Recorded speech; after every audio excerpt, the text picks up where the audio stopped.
Pemirsa, terima kasih Anda masih bersama kami di Metro Siang. Saat ini kami ajak Anda untuk membahas mengenai konsumsi kopi di Indonesia yang terus bertumbuh mencapai 300 ribu ton atau tumbuh sekitar 8%.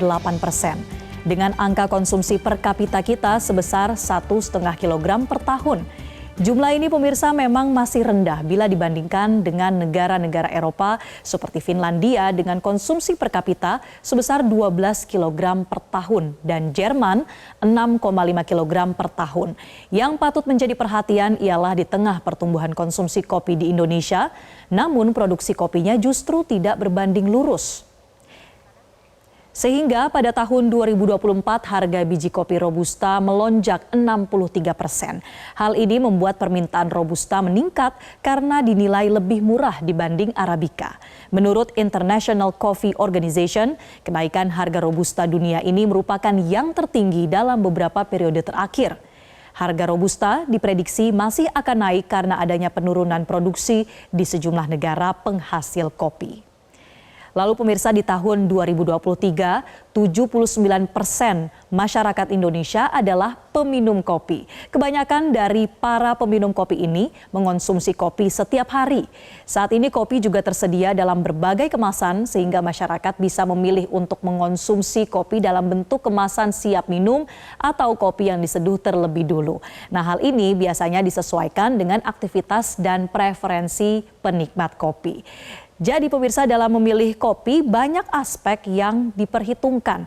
Jika Anda membeli kopi bubuk, kopi yang baik, pastikan kopi tersebut mempunyai aroma yang masih segar dan tidak berbau apek, kemudian juga tidak dikontaminasi dengan aroma lain. Kalau menurut AB Susanto dalam bukunya Handbook Coffee of Lovers, kualitas kopi dapat dinilai dari aroma, kemudian cita rasa dan juga pengalaman yang dirasakan oleh setiap peminum kopi, terutama setelah meminum kopi tersebut.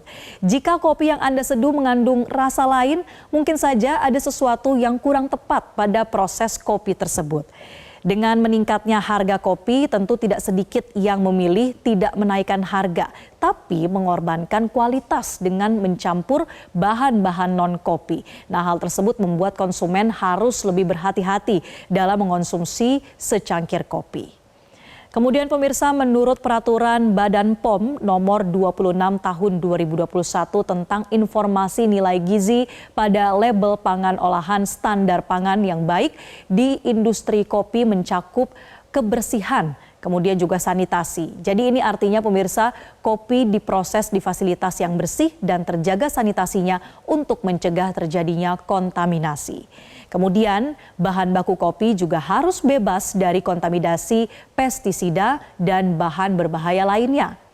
Proses pengolahan kopi hingga pengemasan juga harus dilakukan sesuai dengan standar teknis. Kemudian produk kopi harus punya label yang jelas, terdiri dari komposisi, kemudian tanggal kedaluarsa, dan petunjuk penyimpanan. Selanjutnya kopi juga harus melalui pengujian laboratorium untuk memastikan bahwa tidak ada kandungan bahan berbahaya.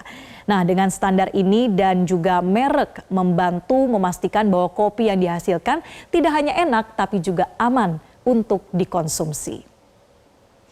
Jadi pemirsa, itulah informasi seputar bagaimana konsumsi kopi dan berbagai hal yang harus kita perhatikan ketika memilih dan juga mengonsumsi kopi agar kemudian aman bagi kita semua. Metro Siang masih akan kembali usai jeda dengan informasi lainnya untuk Anda. Tetaplah bersama kami di Metro TV.